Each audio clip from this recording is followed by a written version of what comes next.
여러분에게 이익을 가져다 드리는 레리 파트너스입니다. 오늘도 주식시장에서 일어났던 일들에 대해서 이야기해 보도록 하겠습니다. 자, 첫 번째 이슈는 주식 매수 선택권 행사 관련한 공시에 대해서 이야기해 보도록 하겠습니다.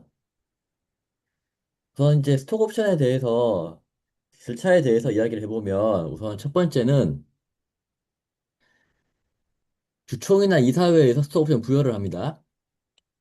부여를 한 다음에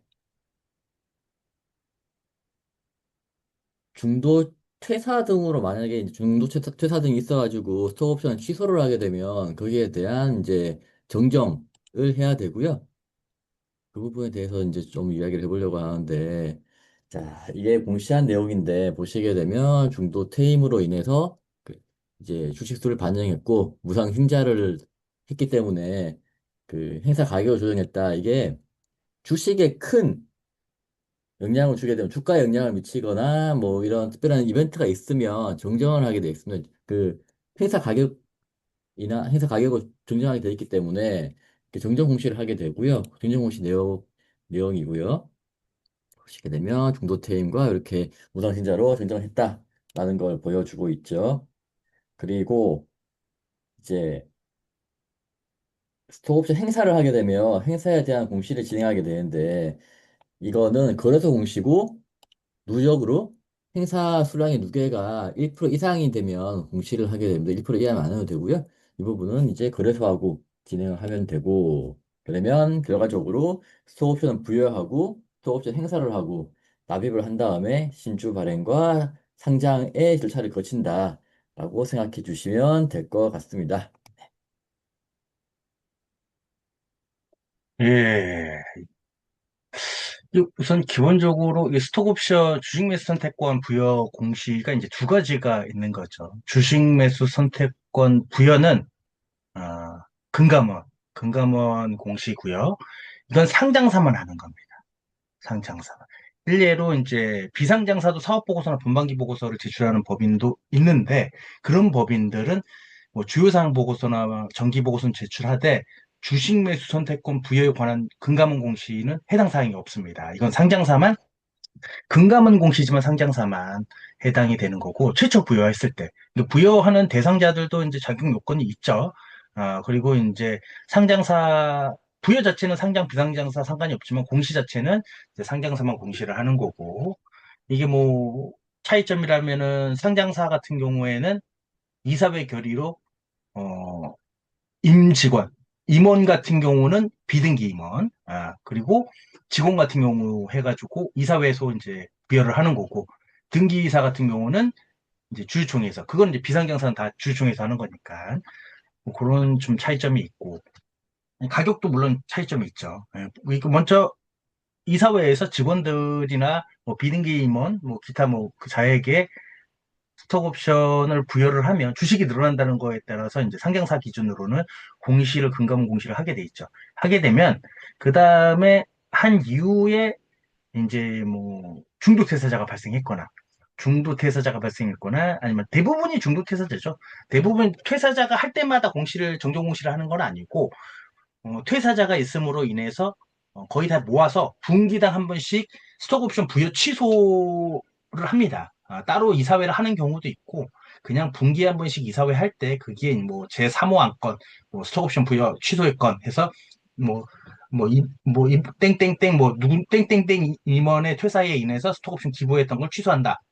취소 임원은 하기 아래와 같습니다. 뭐 쭉 해가지고 하면 그때 이제 요거를 같이 내는 거죠. 퇴사자가 이제 원래 두 명이었었는데 한 명이 퇴사를 했기 때문에 뭐 주식수가 뭐 줄어드는 거고 또 이제 무상증자를 했기 때문에 행사가액이 좀 줄어들어 바뀐다.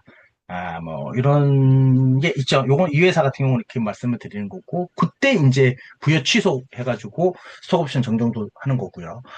그다음에 2년이 지난 다음에 스톡옵션 권리기간이 도래했을 때 스톡옵션 행사를 하게 되면 전환사채권 행사하고 똑같습니다. 이건 거래소 공시고, 거래소 공시고, 뭐, 주식수가 늘어난다라는 거를 이 거래소에서 알려주는 거죠.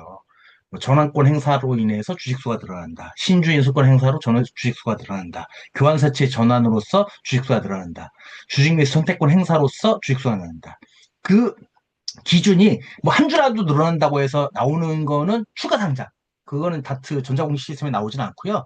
한국 거래소 카인드에서만 보여주는 추가 상장 그걸로 봐야 되는 거고 1% 이상, 1% 기공시 이후, 여기서 기공시라고 하면은 뭐 주식물 선택권 이런 행사 공시뿐만이 아니라 추가 상장도 카인드에서 공시가 된다고 했습니다. 그렇기 때문에 그것도 공시라고 보기 때문에 그 기공시 이후에 누적으로 1%. 대부분 그러니까 건 바이 건으로 1%죠. 거의 2주 안에 이제 모아가지고 하든가 해가지고 1% 이상의 되는 수량이 되면 이제 신고사항을 하는 겁니다. 뭐, 그런 부분이 있고, 여기서 이제 총발 일수 이렇게 됐고, 뭐, 18만 8,773주가 행사가 돼가지고, 뭐, 전원청구 행사 이렇게 늘어난다. 해가지고, 뭐, 쭉 보다 보면은, 이제 뭐, 하는 그 상장일까지 같이 나와 있습니다. 상장일까지. 요거는 이제 요 행사 신주로 행사한 주식수의 부여이라고 주식수하고 뭐 이렇게 되는 거고요.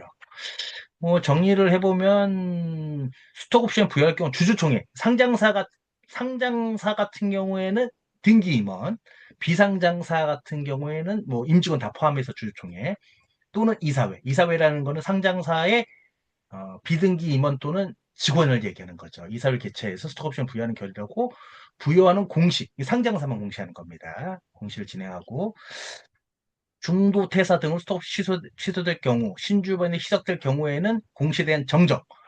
중도 퇴사했다고 무조건 바로 하는 건 아니고요. 모아서 스톡 옵션 부여 취소 이사회를 하고 그 다음에 정정을 합니다. 정정 첨부로 이사회를 하는 거죠. 그런 경우가 근데 중도 퇴사하는 임원이 좀 많이 갖고 있다. 그러면 이제 바로 그때 바로 하는 거죠. 그리고 행사 시에는 이제 거래소. 요거는 이제 거래소 공시 1% 초과 1% 이상 행사가 되면 그래서 이제 공시를 하게 되는 거고. 이거 부여할 때 금감원 공시를 진행을 하고 스톡옵션 행사 납입할 때는 1% 이상 시에는 거래소 공시를 하고 물론 이제 납입한 다음에 추가 상장 카인드 이것도 이제 추가 상장을 합니다. 신주 상장에서 뭐 등기를 하고 상장되는 그 사이 전 상장 예정일 5일 전에 추가 상장 신청을 하면 거래소에서 카인드에다 추가 상장 5일 전에 공시를 진행하게 됩니다. 물론 이제 스톡옵션이 생각해보면 여러 가지 뭐 많이 있습니다. 가등 요건 뭐 내가 지금 2년 재직하고 그 회사의 공고사직을 봐서 퇴사를 하게 됐는데 이거를 행사를 할 수 있냐 없냐 뭐 이런 경우 여러 가지 조건들이 많이 있습니다. 그런 것들은 조금 한번 시간을 내서 한번 다시 한번 좀 할 수 있는 기회가 있길 바라겠습니다. 네, 다음은 이제 공개 매수 정보를 활용한 매매에 대해서 한번 이야기를 해볼 건데요.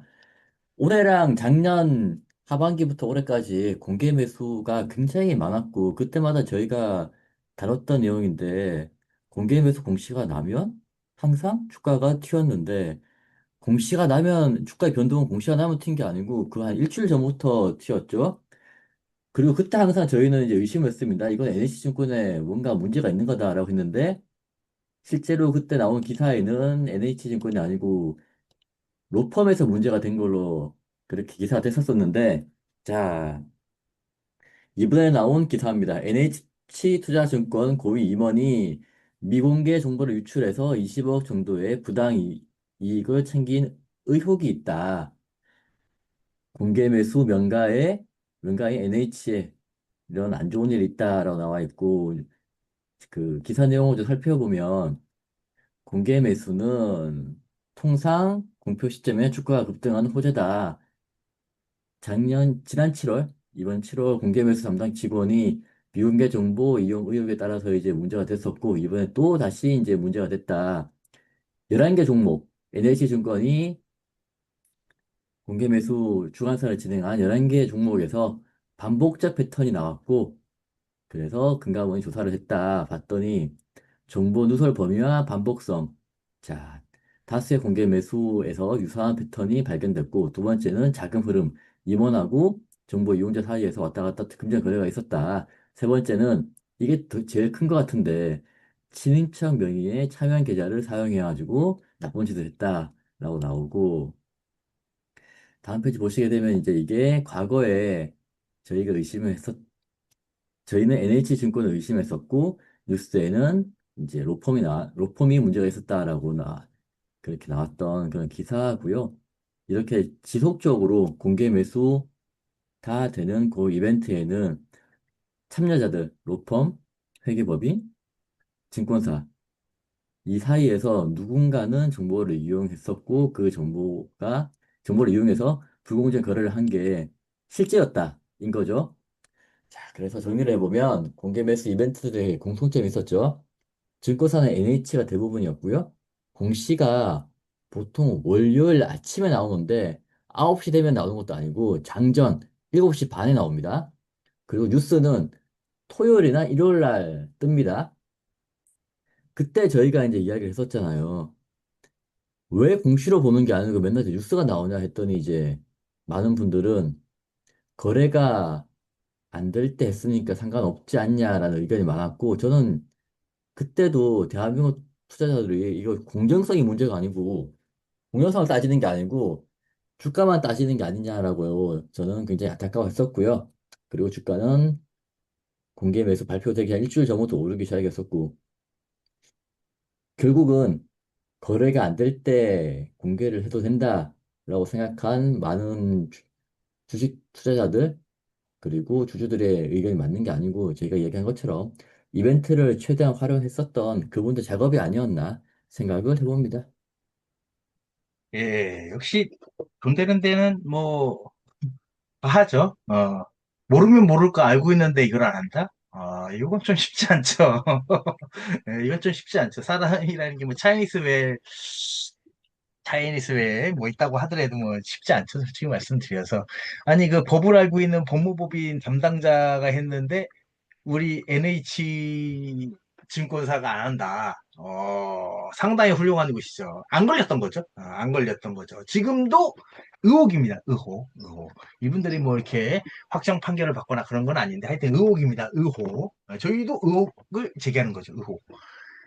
이 패턴이 같으면 뭐 의심을 안 할 수가 없는 거죠. 예. 어찌됐건 요 이제 합동대응단, 요 합동대응단 분이 우리 그 이재명 대통령께서 만드신 오자마자 주가 조작하는 폐가망신 시키다고 하면서 만드신 요 합동 대응단이죠. 요 분들이 이제 첫 번째 요거는 뭐 다수 유사한 매매 패턴이 확인됐다는 점에서 중대하다. 매매 패턴. 요거는 이제 시스템으로 잡아내는 거겠죠. 뭔지 모르겠어요. 솔직히 잘 모르겠어요, 저는. 근데 요 두 번째, 세 번째는 빠져나갈 수가 없을 것 같아요. 임원 측과의 정보이용사의 공표 전후의 금전거래. 금전거래. 돈을 빌려주고, 물론 다 빌려줬다고 할 겁니다. 빌려주고 빌려받았다. 그 사이에 내가 이제 돈이 뭐 급하게 친구가 필요하다고 해서 빌려준 거다. 그거 나중에 받은 거다. 이자 조금 해가지고 받은 거다.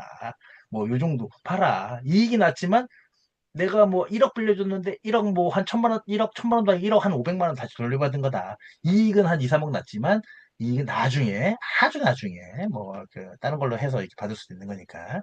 그리고 은닉시도 친인척 명의 차명계좌 이게 좀 고민이에요. 이게 뭐냐면 이거 알아요. 친인척 명의로 차명계좌 뭐 와이프의 뭐 사촌 언니 뭐 다 알아요. 아는데 이게 돈이기 때문에 그나마 믿을 수 있는 게 친인척인 거예요. 그나마 믿을 수 있는 게.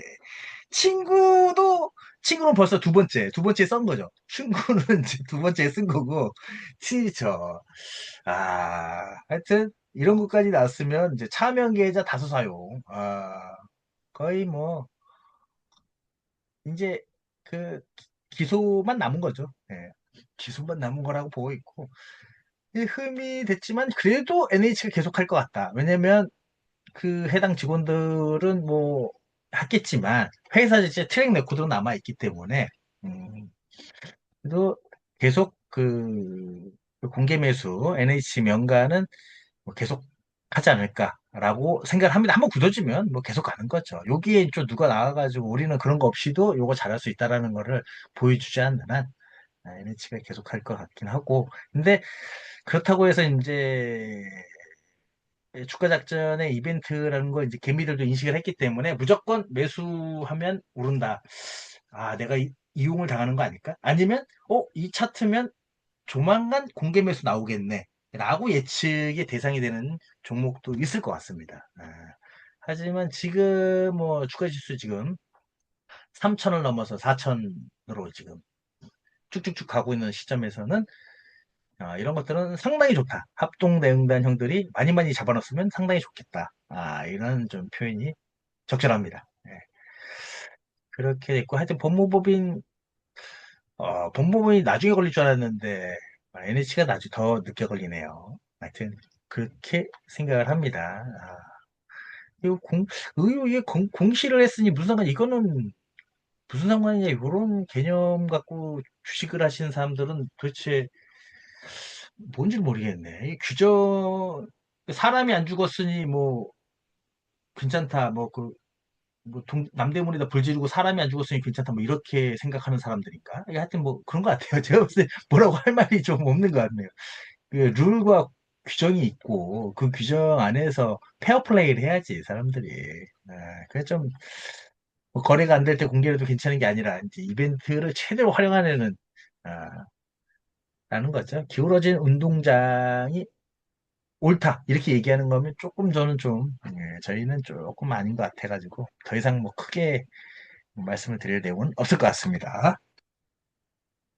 네, 다음은 이제 동성 하인텍이라는 종목인데요. 동성 하인텍이 지금 거래 금지가 되어 있습니다.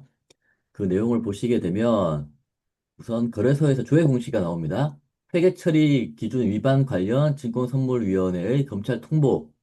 여기에 대해서 조회 공시를 냈고, 여기서 이제 기사 나온 걸 가져왔는데, 회사에서 이제 맞다라고 이야기하고, 증권선물위원회 조치는 도급공사인 홍사 진행률 산정하고, 외화 진행 매출에 원활 환산 과정에서 오류가 생겼다. 그래서 관련자에 대한 인사조치 단행, 그리고 재발 방지를 위해서 재무제표 정정 공시 당연한 거고요. 조직 개편 뭐 해야 되겠죠. 내부 통제 시스템 고도화, 임직원 회계 관리 제도 교육 강화. 저는 요것만 보고 생각을 하기를 정정 공시 당연한 거고요. 조직 개편 뭐 하는 게 알아서 하는데 인사조치에 대해서 아니 이건 뭐 꼬리 자르기인가? 저게 부서의 회계 부서만의 잘못인가라는 생각을 했었는데 내용을 좀 더 들여다봤더니 완전 다른 내용이었습니다. 보시게 되면 회사에서 이제 밝힌 내용입니다. 2022년과 2023년도에 회계 처리 위반이 있었다. 여기에 대해서 관련자에 대한 인사조치했고 재발 방지를 위해서 이렇게 하고 있다. 앞에 말씀드렸듯이 매출 외화 환산 과정에 오류가 있었고 뭐 등등 있다. 근데 재밌는 게 매출액이 더 늘어납니다. 주는 게 아니고 2022년도에는 매출액이 48억, 2023년도에는 24억이 늘어나고 이익도 늘어나고요. 그리고 이게 요것만 보면 일단 일반적인 그 회계 부정이 아닌 겁니다. 일반적으로 그 분식 회계는 매출을 늘리잖아요. 이익도 늘리고. 근데 이건 줄여놨던 거죠. 기존에. 이런 문제가 좀 있었다. 그래서 일부러 한 거 아닌 걸로 이해는 됩니다만, 예. 어쨌건 잘못을 한 거고, 조직 개편, 재무실하고 내부 회계를 분리한다. 내부 통제 시스템 고도화한다. 임직원 회계 관리 제도 교육 강화한다. 오케이, 뭐 해야 되는 거죠. 약간 이해가 안 돼서 이게 회계 쪽의 문제인가? 아니면 다른 쪽 문제인가? 이해가 안 돼서 자료를 찾아봤는데 요건 징선위의 이제 의결 결과 문서입니다. 요걸 보면 이제 도급공사 공사 진행률 조작인데 계약 변경 사실을 재무제표에 반영하지 못했다. 근데 2년 동안 반영하지 못했다? 그 문제는 좀 있고요. 외화 환산의 오류. 이것도 기업 회계 기준이 요구하는 환율을 사용하지 않았다. 이건 좀 이상합니다. 나와 있는 환율인데 이거 적용할 때 뭐 딴 걸 썼다는 건가요? 이상하고. 그 제일 마지막에 제일 큰데 외부 감사 방해. 회사는 도급 금액 및 외주 가공비 증액 합의 사실을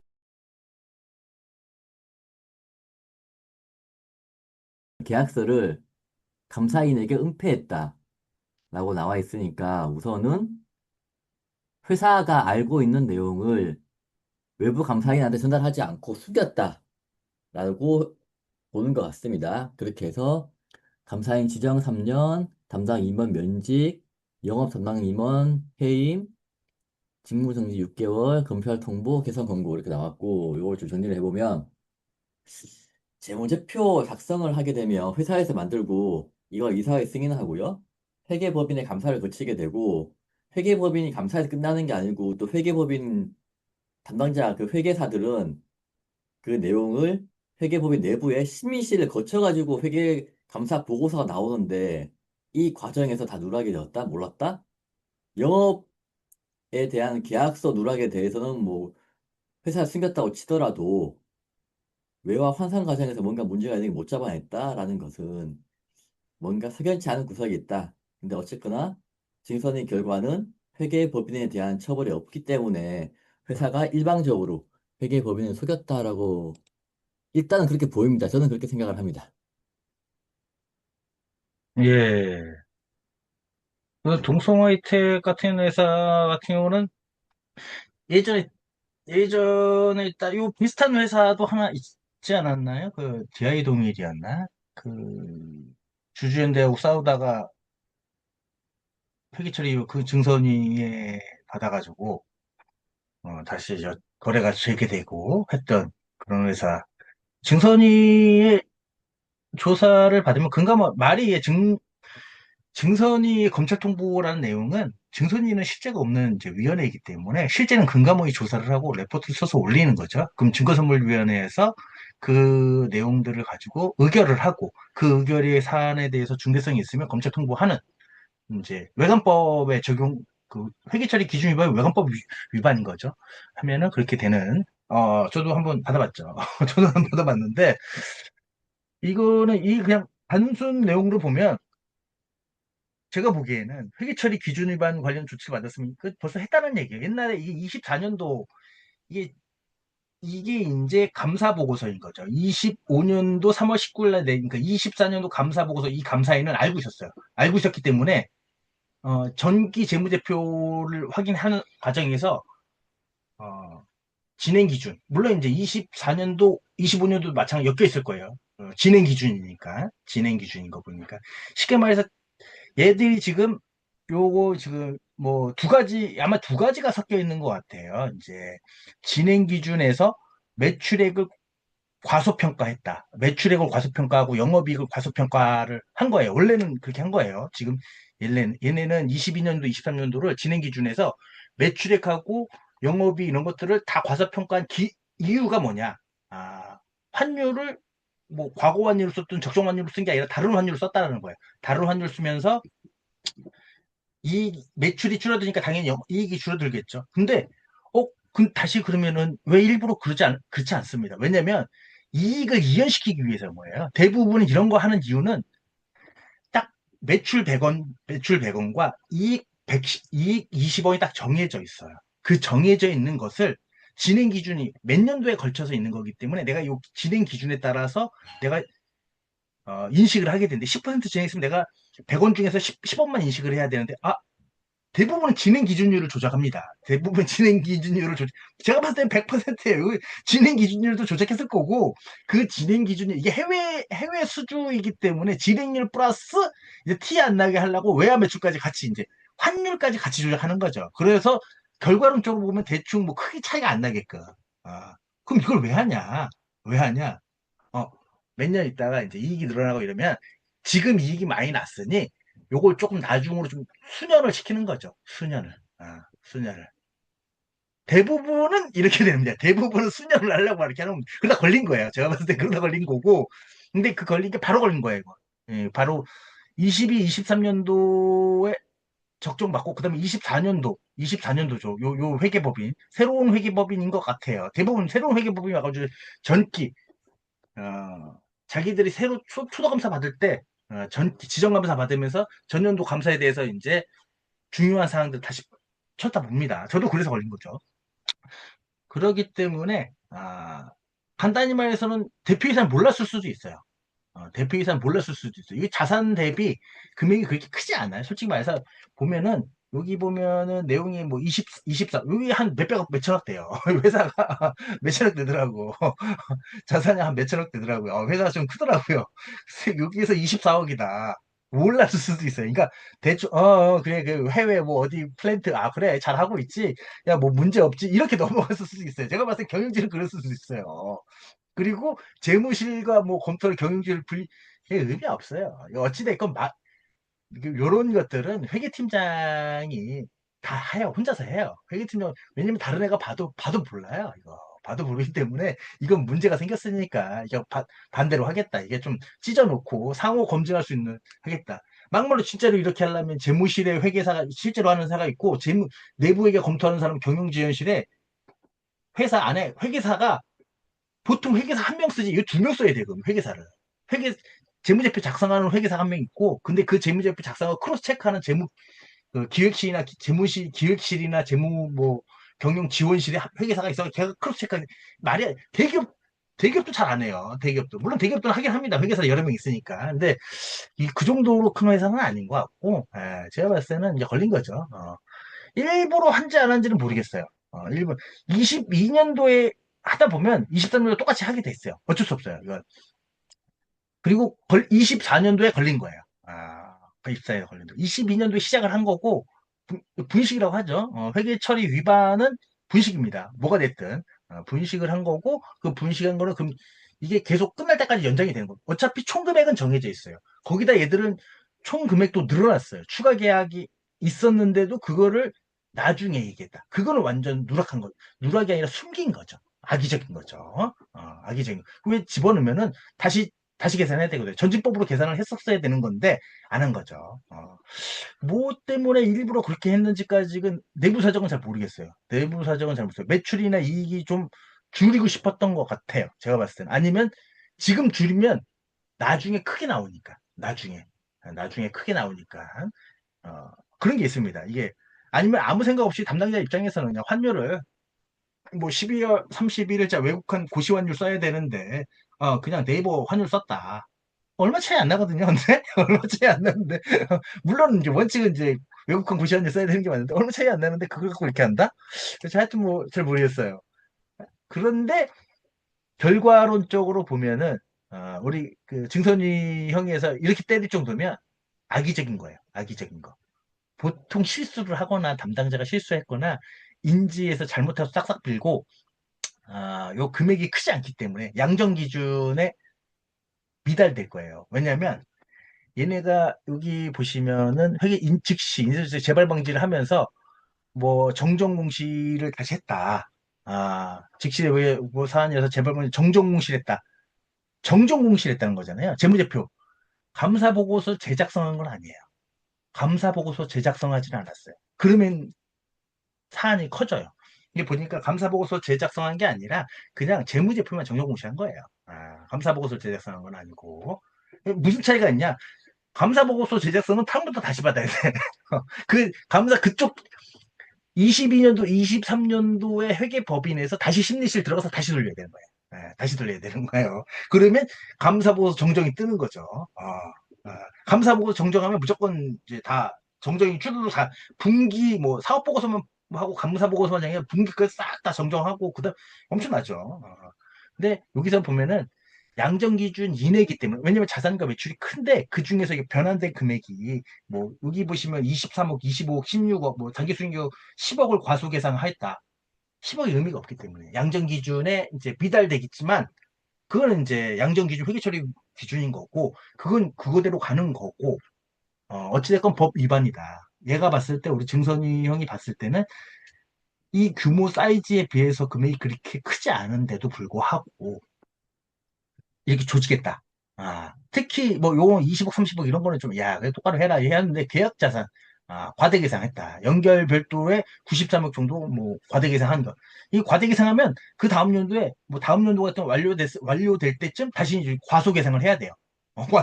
한번 과대 계상을 하면 과소 계상 무조건 나옵니다.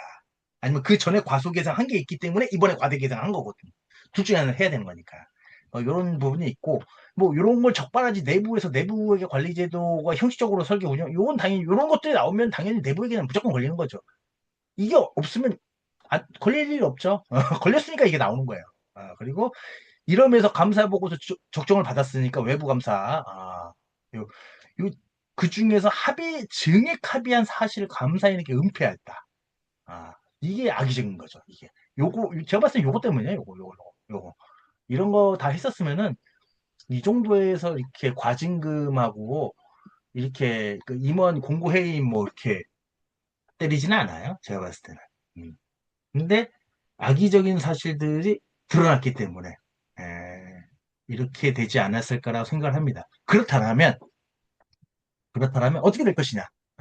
어떻게 될 것이냐?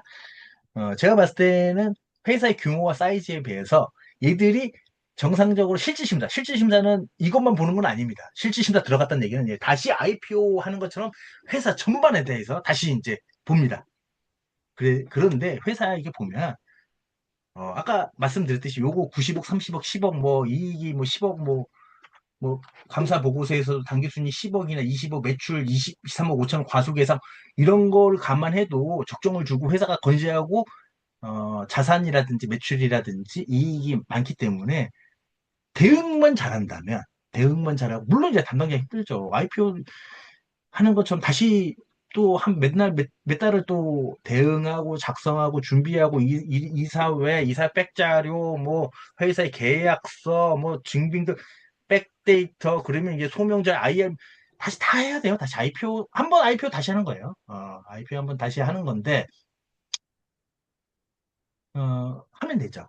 하면 돼. 보통은 제가 봤을 때는 그냥 노멀하게 IPO 준비해가지고 이제 그 실질 심사 잘 대응하면 살아날 것 같아요. 근데 여기서의 변수는 우리 이제 그 이제 아까 전에서 봤듯이 축구 조사 코스피 4천 시대에 맞이해서 코스닥 웬만하면 다 죽여라. 지금 그 기조가 거래소가 금감원 기조가 여차하면 다 그냥 없애라. 야 아니다 싶은 애들은 빨리빨리 퇴출해 버려. 왜 끌어안고 있냐. 이런 지금 기조기 때문에 제가 봤을 때는 좀 신중을 기해서 잘 대응을 하셔야 될 것 같아요. 평소처럼 약간 노멀하게 있던 애들 뭐 이렇게 하는 것보다 조금 변호사도 좀 쓰시고 회계사들도 이러는 것도 당연하지만 대응할 때도 같이 그냥 좀 돈을 좀 들더라도 법무사가 아니라 이제 법무법인 이거 거래소 전문 법무법인들 있습니다. 출신들도 있고 맨날 들어갔다 왔다 나갔다 이렇게 들락날락 하시는 법무법인의 그 변호사들 계시거든요. 그런 분들 좀 해가지고 좀 이렇게 기름칠도 좀 하시고, 잘 좀 대응도 하고, 일이 있으면 무조건 대표이사 가가지고 읍소하고 이렇게 하는 게 제일 좋고, 서류도 이제 깔끔하게 잘 정리를 하면, 회사 자체가 괜찮기 때문에 잘 될 것 같고요. 여기서 이제 담당 임원의 해임 공고, 여기서 이제 해임 공고 대부분 CFO들이죠. CFO 분들이 이놈이 진짜 모르는 양반이었으면은 이제 자르는 게 맞고요. 아니면 이제 자회사나 거래처 1차 벤더 이런 데 대표이사로 가야 되는 거죠. 대부분 그렇게 갑니다. 예.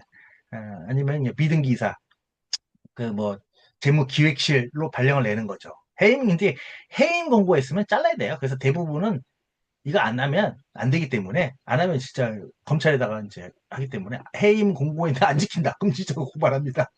통보가 아니라 고발이에요. 고발 바뀌기 때문에 대부분 공고를 받으면 자르고 그 사람은 이제 자회사 대표이사로 보냅니다.